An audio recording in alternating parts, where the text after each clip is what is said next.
a great day to create. Today's lesson is all about line and all the various types of line that we can use when we draw. To make this a little bit more engaging, this video will be designed so that you can stop it and draw with me and then come back and learn some more and draw some more. Before we get started, let's talk about what line is. So I used to teach geometry. Yeah, I know, math and art, but really they go hand in hand. Anyway, with geometry, line is considered an undefined term. And the reason being is because it's made up of a series of points. And those points have no designated dimension. And we always kind of assume that in geometry, line is straight. Well, in art, it's a whole nother ball game. Paul Klee, who is best known for his work with color theory, said it best. Line is a dot that took a walk.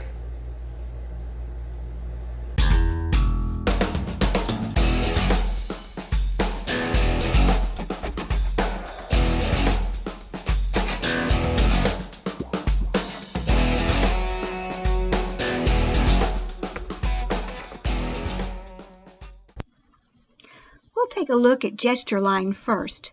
Gesture line is a really quick, fast, loose line that gives you the essence of the object, not intended for details. So what I want you to do is hold your hand in a really relaxed position and then sketch.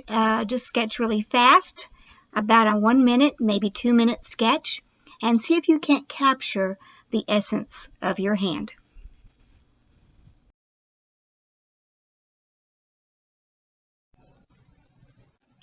Gesture lines are meant to be fun and loose. Don't think about detail. Just do a really fast drawing when you do this. So now what I want you to do is stop the video and grab your paper and try this for yourself. Blind contour. Blind contour is an excellent exercise. It forces you to look at the subject matter 100% of the time. It becomes one continuous line when you're drawing. You're going to set your hand in a really relaxed pose. Then what I want you to do is that you take your pencil and find a starting point. And once you begin drawing, you can't take your eyes off of your model, which is your hand, all right, until you're finished drawing, so that you're engaging with your subject matter 100% of the time. Yep, this is going to be a funny looking drawing when you're done, and it probably won't look anything like a hand, but that's not the point. The point is to really study your subject matter. A blind contour is one in which you never pick up your pencil, so it becomes one continuous line as you're drawing. You want to engage with your subject matter 100% of the time and never look at your paper while you're drawing. So now it's time for you to stop this video and give it a try.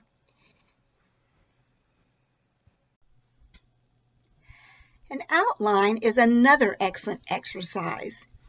It's basically just the outer edges of your subject matter.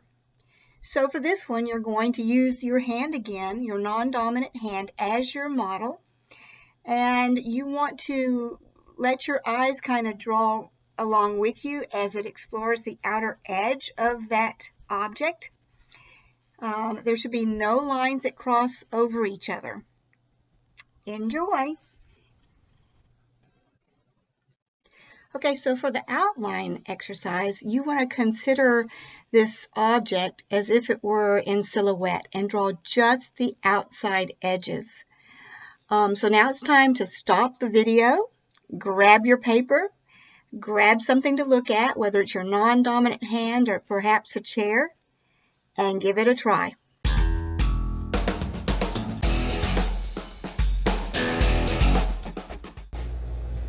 Alright, so this next line is called construction line, or some people call it directional line, and it's based on geometry. Go figure. Me, the geometry teacher. But anyway, so what happens is that if you have two similar triangles That means things are proportional to each other, right? So with two similar triangles, their angles are congruent to each other. So if I want to draw this box and I want it to be semi-proportionally similar to this box here, I can use that idea. And the way that works, and hopefully you can see this in the video, is I'm going to take my pencil and I'm going to hold it at that same angle that I have on this box here. I'm going to come over to my paper, all right, so that would be the angle of that particular line. And I'm going to draw it real quick. I'm not worried about the length of that line right now. I'm just kind of laying it in there, that angle. I'm going to do the same thing over here, like so. Come over here and put that same line at that same angle. Then if I drop down a little bit for this edge, it's that same angle there, right? And here, it's up and down. So here for up and down, you're just going to go up and down, right? Go over here and do the same thing for the back of that box. And yes, you do have to kind of use your eye to figure out the distance as you're working this, but at least you'll have the angles correct. It's a really quick, fun way of putting down the information that you need, especially when you get stuck. So,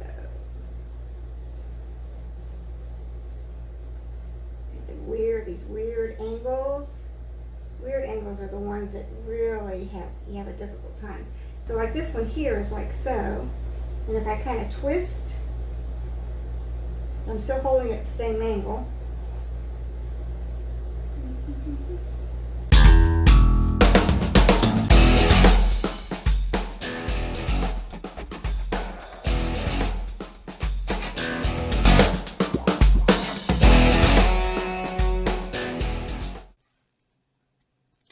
Construction lines are a great way to work with a still life that's really complicated, because you can take your pencil and hold it up against those angles and then very carefully move your pencil down to your paper, holding it in that same angle, and then strike a line. So yes, your initial drawing might be kind of loose, and you may have all kinds of cross lines going everywhere, but when you're done, you can clean it up and it will look like what you're trying to draw. So now I want you to stop the video. Probably the best first attempt will be to draw boxes or something similar. And set that in front of you, then start drawing. What is implied line and density in a drawing? Take a look at this drawing and tell me what you see. Most of you will see a circle. A mathematician will see just a collection of points because it's not complete. However, because of the way it's drawn, your eye finishes out the line for you. That's implied line. Implied line can also be an edge created by shading the section of an object.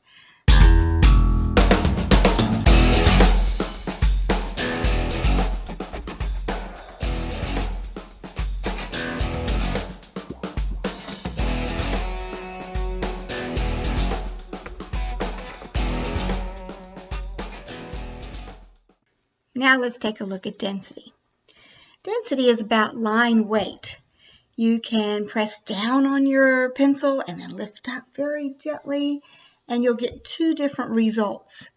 When you're drawing, it's a good thing to have a little bit of implied and density in the drawing to add interest. Keep it live.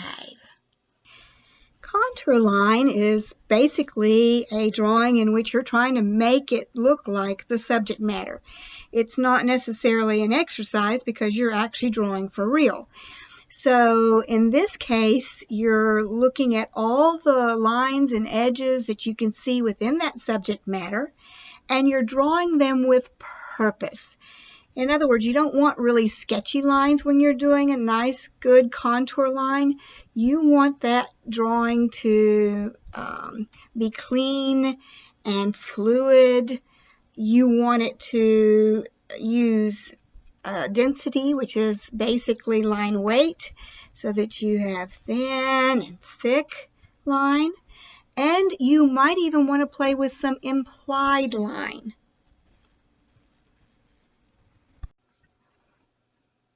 Drawing well is all about observation skills, and all these various line exercises are great for enriching your observation skills.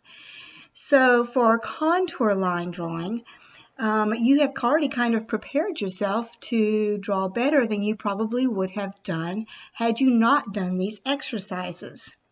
So for this next drawing, when you stop the video and you're on your own to draw, I want you to make sure that your lines are nice and crisp and clean and purposeful.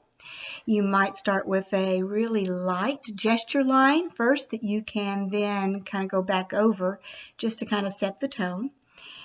And you might also consider embellishing with some implied line and some line density.